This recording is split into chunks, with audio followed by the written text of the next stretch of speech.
وبرکاتہ۔ جامعہ انواری حیدرآباد باب العلم انواری ایجوکیشنل سوسائٹی کی جانب سے تفسیرات احمدیہ کے درس کا سلسلہ جاری ہے۔ آج ہم مسئلہ نمبر 116 اس کو پڑھیں گے۔ مسئلے کا عنوان ہے اللہ تعالیٰ کے نزدیک کون سی چیزیں حرام ہیں، ان کا بیان۔ بسم اللہ الرحمن الرحیم۔ قل لا أجد فيما أوحي إلي محرما على طاعم يطعمه إلا أن يكون ميتة أو دما مسفوحا أو لحم خنزير فإنه رجس أو فسق أهل لغير الله به فمن اضطر غير باغ ولا عاد فإن ربك غفور رحيم۔ صدق اللہ العظیم۔ آیت کریمہ کا معنی دیکھ لیں گے پہلے۔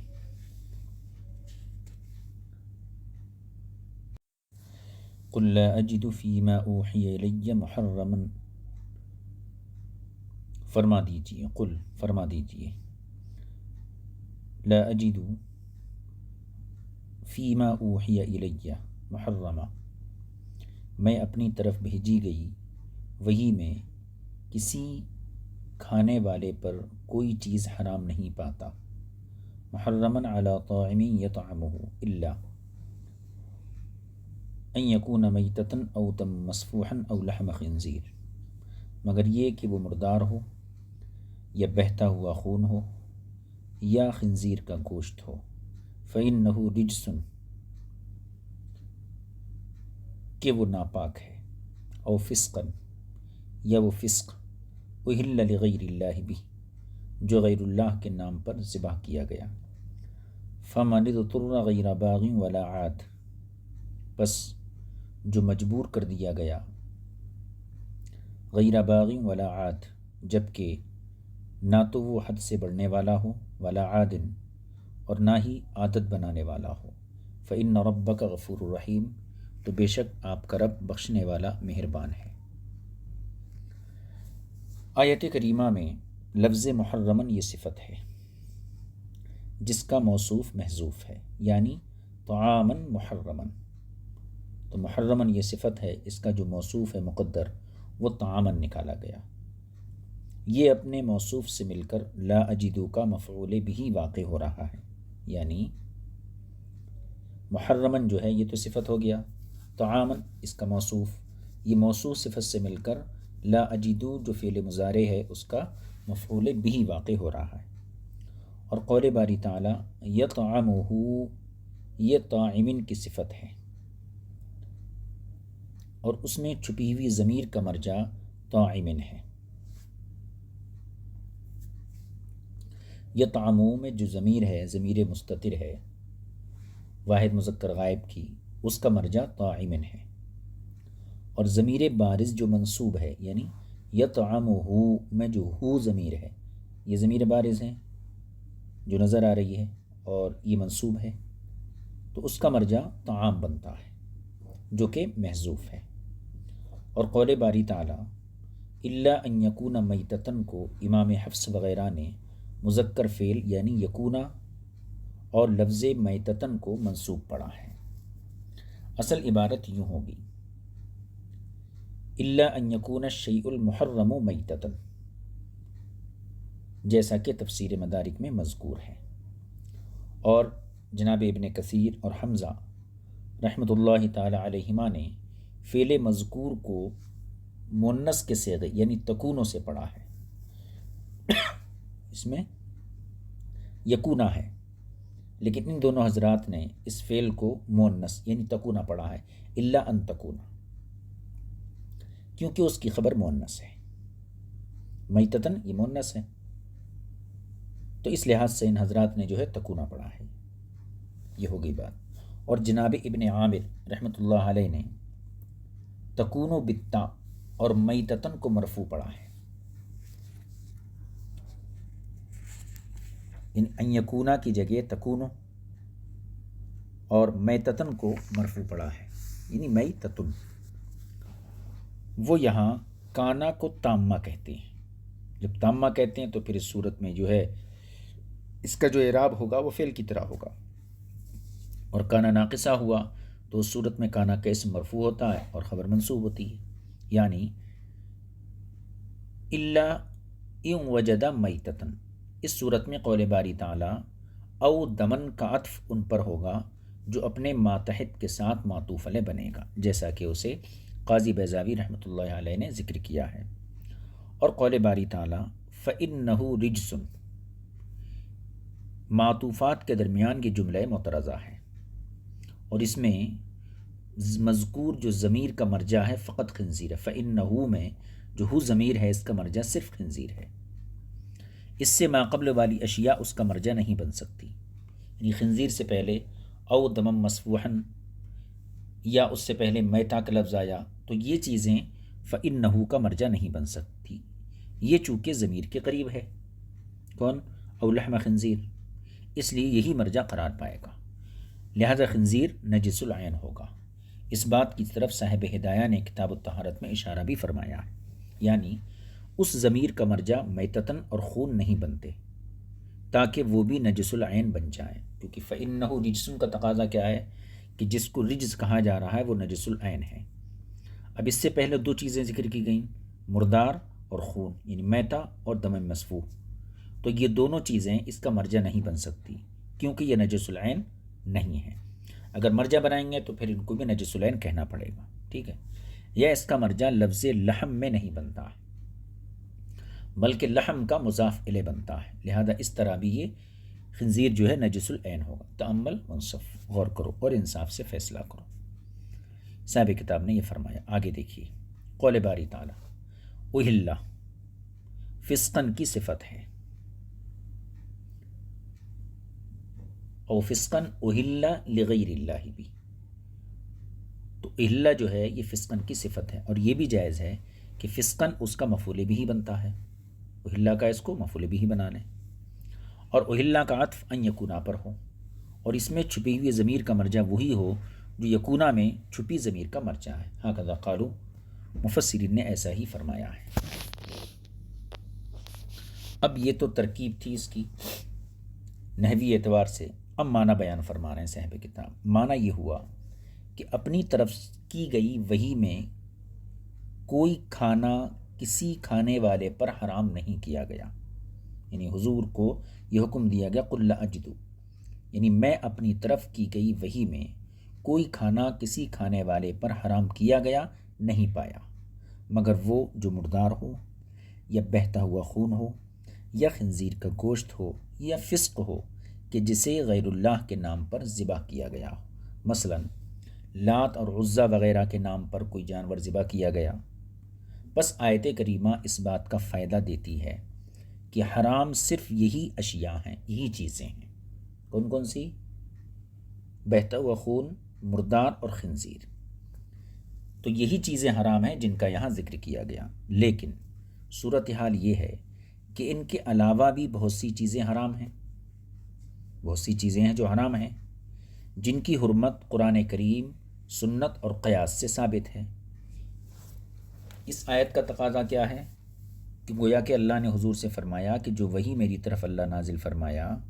اس وحی میں سوائے ان تین چیزوں کے کوئی بھی کھانے والی چیز حرام نہیں پاتا ہوں، تو اس کا تقاضا کیا ہے کہ یہی تین چیزیں حرام ہیں، حالانکہ ان کے علاوہ بہت سی چیزیں ہیں جن کی حرمت قرآن کی دوسری آیتوں سے ثابت ہوتی ہے، سنت سے ثابت ہوتی ہے اور قیاس سے بھی ثابت ہوتی ہے،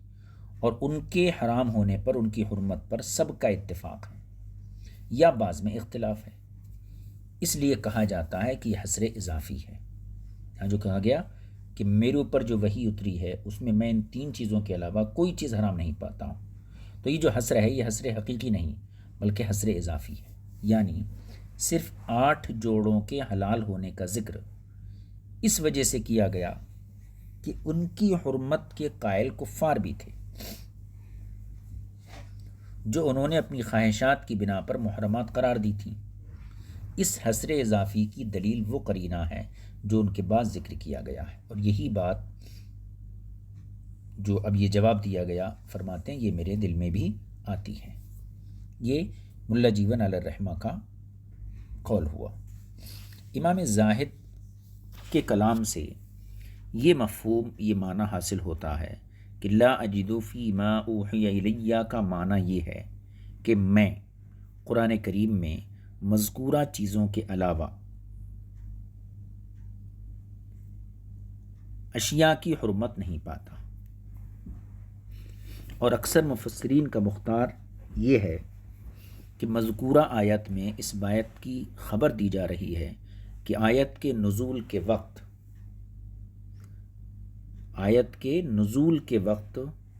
کیا حکم دیا جا رہا ہے، اور جائز ہے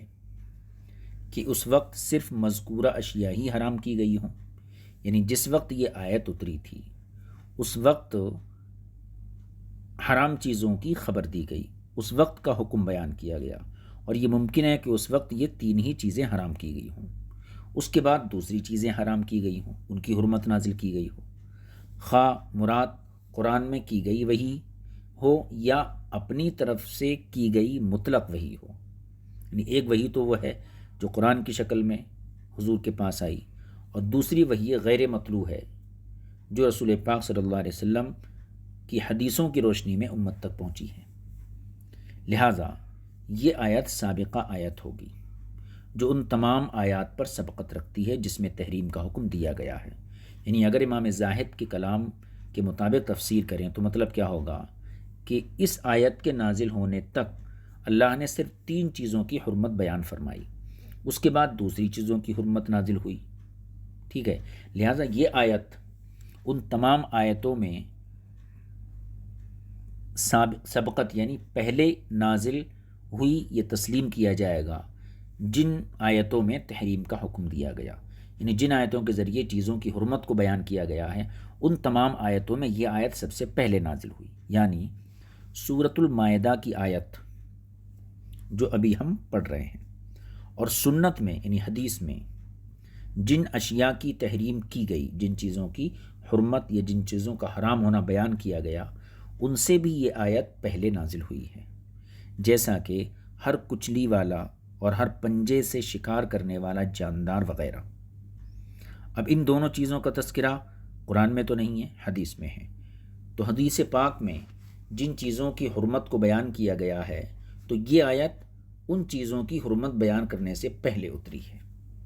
فرماتے ہیں میں گزشتہ اوراق میں بھی ایسے کہہ چکا ہوں، اور بیضاوی میں جو مذکور ہے وہ بھی اسی طرف اشارہ کرتا ہے۔ وہ لکھتے ہیں، اب یہ بیضاوی کا قول ہے، آیت محکمہ ہے، یہ آیت محکم ہے کیونکہ یہ اس بات پر دلالت کرتی ہے کہ میری طرف، میری سے مراد یہ حضور کی طرف نسبت ہے، میری طرف یعنی حضور کی طرف، میری طرف جو اس انتہا تک وحی کی گئی یعنی یہاں تک، اس میں ان اشیاء کے علاوہ دوسری اشیاء کی حرمت نہیں پاتا ہوں، اور یہ مفہوم اس بات کے منافی نہیں ہے کہ اگر کسی اور چیز کی تحریم بھی وارد ہو۔ لہذا اس آیت سے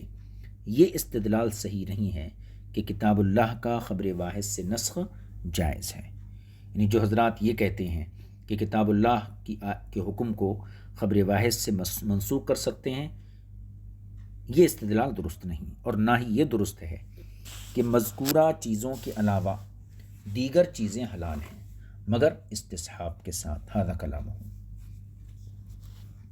یہ بیضاوی کا کلام تھا۔ اب اس کے اوپر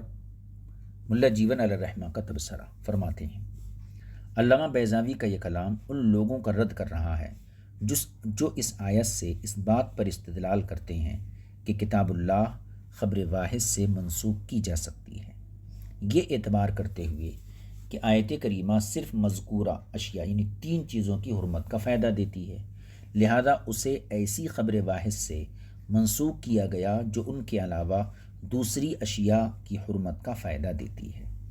اور علامہ کا مذکورہ کلام ان لوگوں کا بھی رد کرتا ہے جو یہ کہتے ہیں کہ حرام شدہ اشیاء صرف وہی ہیں جن کا اس آیت میں ذکر کیا گیا ہے، کیونکہ ان اشیاء کو لفظ لا اور الا سے ذکر کیا گیا جو حصر کا فائدہ دیتے ہیں، لیکن میں ان 2 اقسام کے مستدلین کے بارے میں کچھ نہیں جان سکا کہ یہ کون لوگ ہیں، یعنی جن 2 طبقوں کا یہاں رد کیا گیا ہے یہ کون لوگ ہیں۔ ملا جیون کہتے ہیں میں انہیں نہیں جان سکا، لیکن اتنی بات معلوم ہے یہ دونوں گروہ احناف میں سے نہیں ہیں۔ اب پہلا استدلال، حضرت عضد الملت والدین رحمۃ اللہ علیہ نے بھی ذکر کیا ہے اور اس کا جواب دیتے ہوئے لکھا ہے۔ پہلا استدلال کیا کہ جن حضرات نے یہ کہا کہ خبر واحد کے ذریعے کتاب اللہ کے حکم کو منسوخ کرنا جائز ہے، جنہوں نے یہ استدلال کیا تو ان لوگوں کا جواب دیتے ہوئے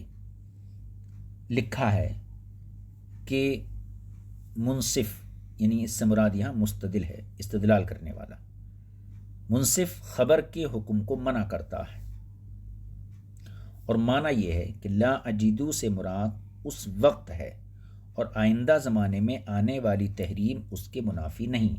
حتیٰ کہ اس کے ساتھ اس کا نسخ لازم نہیں آئے گا۔ انتہائی طور پر یہ کہا جا سکتا ہے کہ عدم تحریم آیت سے ثابت ہوئی اور خبر سے اٹھ گئی، لیکن عدم تحریم کا معنی یہ ہوتا ہے کہ وہاں اباحت اصلیہ باقی رہتی ہے، بس خبر نے حلال الاصل کو حرام کیا اور حکم شرعی کو رفع نہیں کیا، اور ایسی صورت کو بالاتفاق نسخ نہیں کہا جا سکتا۔ ھذا ما فی۔ صاحب مدارک نے مذکورہ تینوں وجوہ کو جمع کر دیا ہے۔ وہ لکھتے ہیں کہ معنی آیت یوں ہوگا، کہہ دیجیے قل لا اجدو، کہہ دیجیے میں نہیں پاتا، یعنی اس وقت یا قرآن کریم کی وحی میں، کیونکہ وحی السنہ میں تو اس کے علاوہ بھی اشیاء حرام ہیں، یا چارپائیوں میں سے، کیونکہ آیت کریمہ بحیرہ وغیرہ کے رد میں اتری ہے۔ بہرحال موقوذہ،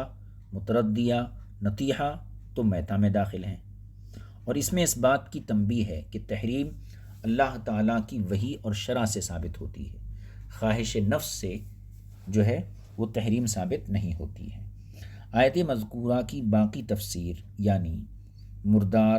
خون، خنزیر کا گوشت، ما اہلا کی وضاحت ہم سورۃ البقرہ میں کر چکے ہیں، اور وہیں ہم نے اضطرار اور عدم اضطرار کی گفتگو بھی کی ہے۔ کچھ باتیں سورۃ المائدہ میں بیان کرائے ہیں اور چند باتیں اس سورت کی ابتدا میں بھی بیان ہو چکی ہیں، جہاں امام شافعی رحمۃ اللہ تعالی علیہ کا استدلال اور ان کا جواب اہل لغیر اللہ کے ضمن میں گزر چکا ہے، لہذا اس آیت کی تفسیر یہی مکمل ہوتی ہے۔ اب آئندہ جو مسئلہ ہے 117 اس کو انشاءاللہ آئندہ درس میں شریک کریں گے۔ صلی اللہ علی نبی الکریم وآلہ وصحبہ اجمعین والحمد للہ رب العالمین۔ السلام علیکم ورحمۃ اللہ وبرکاتہ۔